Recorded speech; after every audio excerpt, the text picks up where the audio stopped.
ससुराल लौट के न जाएंगे, ससुराल लौट के न जाएंगे।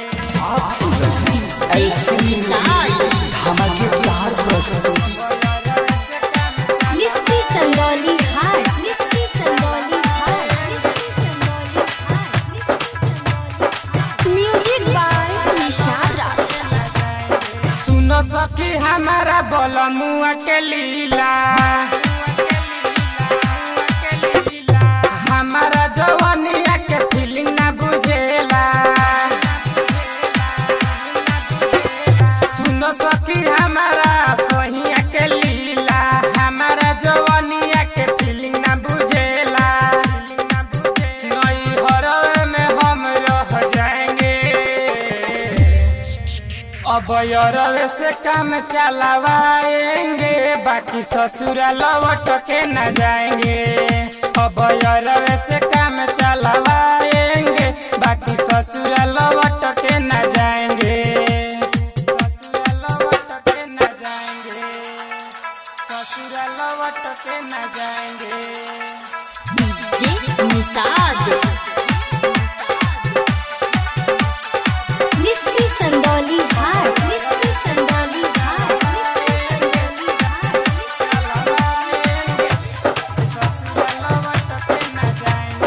म्यूजिक बाय निशाद राज। यरवे से नहरी पर मिलने को जाएंगे, लोगावा के देखी झाड़ी में लुकाएंगे।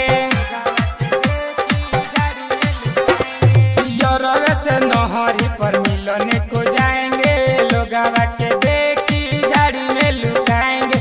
लोगावा के देखी झाड़ी में लुकाएंगे। उठावा के लाली उन्हीं को चुसाएंगे, उठावा के लाली उन्हीं को चुसाएंगे, बाकी ससुराल लौट के न जाएंगे। अब यरवे से काम चलावाएंगे, बाकी ससुराल लौट के न जाएंगे।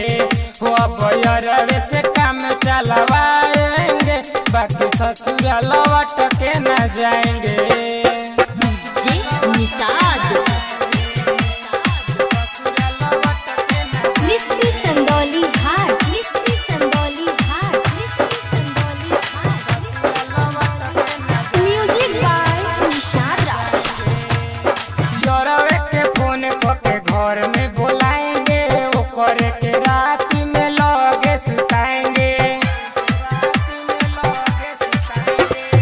यरवे के फोन के घर में बुलाएंगे, ओकरे के रात में लगे सुताएंगे।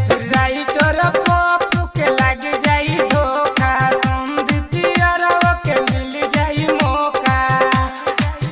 बिजली को नहीं के घर में बुलाएंगे, बाकी ससुराल लौट के न जाएंगे।